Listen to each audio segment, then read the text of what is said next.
Good morning students. তোমাদের power factor disadvantage আগের ক্লাসে হয়েছে, আজকে হবে পাওয়ার ফ্যাক্টর ইমপ্রুভমেন্ট। যেহেতু পাওয়ার ফ্যাক্টরে কিছু ডিসঅ্যাডভান্টেজ রয়েছে, তো সেটাকে আমরা ওভারকাম করার জন্য পাওয়ার ফ্যাক্টরের ইমপ্রুভমেন্ট কিভাবে করব সেটা হচ্ছে আজকের টপিক। এখানে তিনটে ডায়াগ্রাম আমি ড্র করেছি। আচ্ছা, এই ডায়াগ্রাম দিয়ে আমি তোমাদেরকে বোঝাবো যে পাওয়ার ফ্যাক্টর কিভাবে ইমপ্রুভ করা যায়। তার আগে কিছু আমি ইন্ট্রোডাকশন তোমাদের বলে দিচ্ছি। সেটা হচ্ছে the low power factor is mainly due to most of the power loads are inductive, আগের ক্লাসেই বলেছি, and therefore take lagging current। তার জন্য আমাদের যেটা কারেন্ট মানে কি বলবো, কারেন্টের যেটা ক্যারেক্টার হচ্ছে সেটা হচ্ছে lagging current.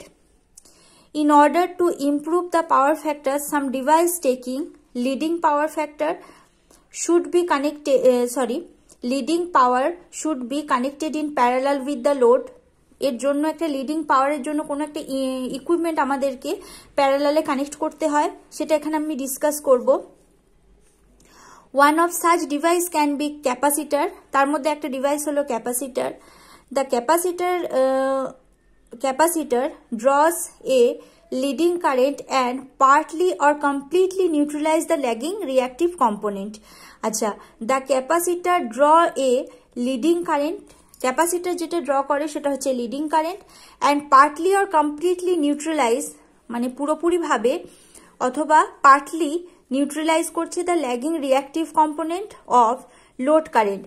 This rises the power factor of the load. এটাই পাওয়ার ফ্যাক্টর যেটা লোডের সেটাকে রাইজ করছে, মানে ল্যাগিং থেকে লিডিং এর দিকে নিয়ে যাচ্ছে। ঠিক আছে, এবার ডায়াগ্রাম ওয়াইজ আমি তোমাদের বলতে শুরু করছি। দেখো, এখানে একটা আমি লোড ড্র করেছি। ঠিক আছে, তো এখানে এর অ্যাক্রসে একটা ক্যাপাসিটার লাগানো হয়েছে, তার অ্যাক্রসে এই ডায়াগ্রামটা এসেছে, এটাই main. The power factor improvement by a capacitor consider a single load taking lagging current I at power factor cos 5। এই যে এই ফিগারটা দেখো, এই ফিগারটাতে কি বলছে, আমরা একটা লোড লাগিয়েছি, কারেন্ট ফ্লো করছে, এখানে আমরা সাপ্লাই ভোল্টেজ দিয়েছি। এবার কি হচ্ছে, the capacitor is connected in parallel to the load. একটা ক্যাপাসিটারকে আমরা কানেক্ট করেছি প্যারালালি, লোডের অ্যাক্রসে, এটা লোডের অ্যাক্রসে একটা ক্যাপাসিটারকে আমরা প্যারালালি কানেক্ট করেছি। The capacitor draw the current that is IC। Capacitor যে কারেন্টটা ড্র করছে সেটাকে আমরা IC নাম দিচ্ছি। ঠিক আছে, আচ্ছা, which leads the supply voltage by 90 degree. আমরা ডায়াগ্রামে চলে আসছি। তাহলে এখানে একটা লোড আমরা নিয়েছি, ল্যাগিং পাওয়ার ফ্যাক্টর যেটা সিঙ্গেল ফেজ লোড, কারেন্ট যাচ্ছে আই, এর অ্যাক্রসে এটাকে আমরা ল্যাগিং পাওয়ার ফ্যাক্টরটাকে ইমপ্রুভ করার জন্য আমরা এখানে একটা ক্যাপাসিটার প্যারালালে কানেক্ট করেছি।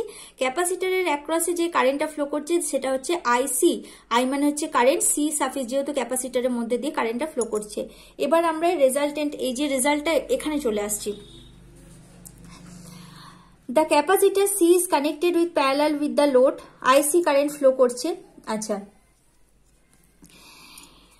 সাপ্লাই ভোল্টেজ আমরা ভিটাকে ড্র করেছি। The capacitor is connected in parallel with the load, the capacitor draw the current that is IC which leads the supply voltage at 90 degree. দেখো, এটা হচ্ছে ভোল্টেজের লাইন, এর সঙ্গে ক্যাপাসিটারে যেটা আইসি কারেন্ট সেটা পুরোপুরি পারপেন্ডিকুলার 90 ডিগ্রি ভি এর সাথে। ঠিক আছে, the resulting current, line current I dash is the phasor sum of I and IC and its angle of lag is phi 2। আরেকবার এটা আমি রিড করছি, the resulting line current I dash, এটা হচ্ছে resulting line current I dash, it is the phasor sum of I and IC, I এবং IC, I যেটা lag করেছে lagging current, এখান থেকে আইসি যেটা লিড করেছে, এই দুটো সাম হচ্ছে ফেজার সাম হচ্ছে I dash.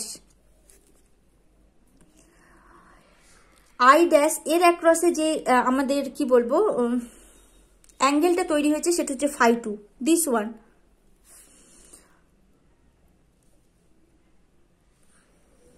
So it is clear that phi 2 is less than phi 1, phi 2টা phi 1 এর থেকে কম, so that cos phi 2 is greater than the cos phi 1। আরেকবার it is clear, এটা ক্লিয়ার হলো যে phi 2 is less than, তাহলে phi 2 যেটা সেটা obviously less than phi 1 এর থেকে কম, এটা phi 1 এটা phi 2, so that the cos phi 2 is greater than the cos phi 1। আচ্ছা, hence the power factor of the load is improved, power factor যেটা সেটা লোডে সেটা ইমপ্রুভ হলো। এবার এটাকে আরো ব্রিফলি ডিসকাস করেছে। যাই হোক, এইটুকু বুঝলেই তোমাদের যথেষ্ট। একটা সিঙ্গেল ফেজ লোড আমরা নিয়েছি এখানে, এই লোডের অ্যাক্রসে যে ভোল্টেজ সাপ্লাই ভোল্টেজ যেটা দিয়েছি ভি, কারেন্ট ফ্লো করছে আই কারেন্ট, এটা ল্যাগিং পাওয়ার ফ্যাক্টর আমাদেরকে দিচ্ছে। আমরা এই পাওয়ার ফ্যাক্টরটাকে এটাকে ইমপ্রুভ করার জন্য, লিডিং পাওয়ার ফ্যাক্টরে এটাকে কনভার্ট করার জন্য একটা ক্যাপাসিটার লাগিয়েছি। ক্যাপাসিটারটাকে প্যারালালে কানেক্ট করেছি লোডের সাথে। ক্যাপাসিটার যে কারেন্টটা দিচ্ছে সেটা হচ্ছে আইসি, যেহেতু ক্যাপাসিটারের মধ্যে কারেন্ট যাচ্ছে সেজন্য এটাকে আমরা আইসি বলে ডিনোট করছি। সাপ্লাই ভোল্টেজ এটা হচ্ছে ভি, এর অ্যাক্রসে যেটা আমরা সিঙ্গেল ফেজ লোডেতে দেখেছিলাম ল্যাগিং কারেন্ট, সেটা নিচের দিকে যাচ্ছে ভি, যেহেতু ল্যাগ করছে মানে নিচের দিকে আসবে সেজন্য আই। আচ্ছা, আইসি মানে ক্যাপাসিটারের ক্যারেক্টারই হলো ভোল্টেজের সাথে 90 ডিগ্রি লিড করবে, মানে উপরের দিকে যাবে, একদম পুরোপুরি 90 ডিগ্রি মানে সোজা, ঠিক আছে। তো এই কোণটাকে অ্যাঙ্গেলটাকে আমরা 90 ডিগ্রি বলতে পারি, ঠিক আছে। এবার আই ড্যাশ যে কারেন্টটা হলো সেটা হচ্ছে the phasor some of I and আইসি।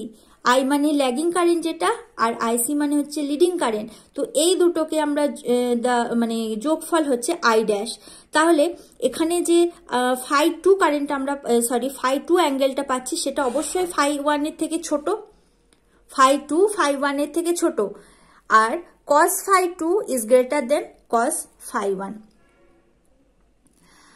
তো এটা ছিল পাওয়ার ফ্যাক্টর ইমপ্রুভমেন্টের একটা প্রসেস, ক্যাপাসিটারকে কানেক্ট করে প্যারালালি কানেক্ট করে, এটা ছিল একটা প্রসেস। এছাড়াও পাওয়ার ফ্যাক্টর ইমপ্রুভমেন্টের কিছু কিছু ইকুইপমেন্ট যেমন static capacitor, synchronous condenser, phase advancer, এগুলো ওইভাবে কিছু এভাবে কানেকশন দিয়ে তারপরে আমরা পাওয়ার ফ্যাক্টরটাকে ইমপ্রুভ করতে পারি, ঠিক আছে। তো আজকের জন্য এটুকুই থাক। নেক্সট ক্লাসে পাওয়ার ফ্যাক্টর ইমপ্রুভমেন্টের যে ইকুইপমেন্টগুলো আছে সেগুলো সম্পর্কে তোমাদের একটু একটু করে আলোচনা করব।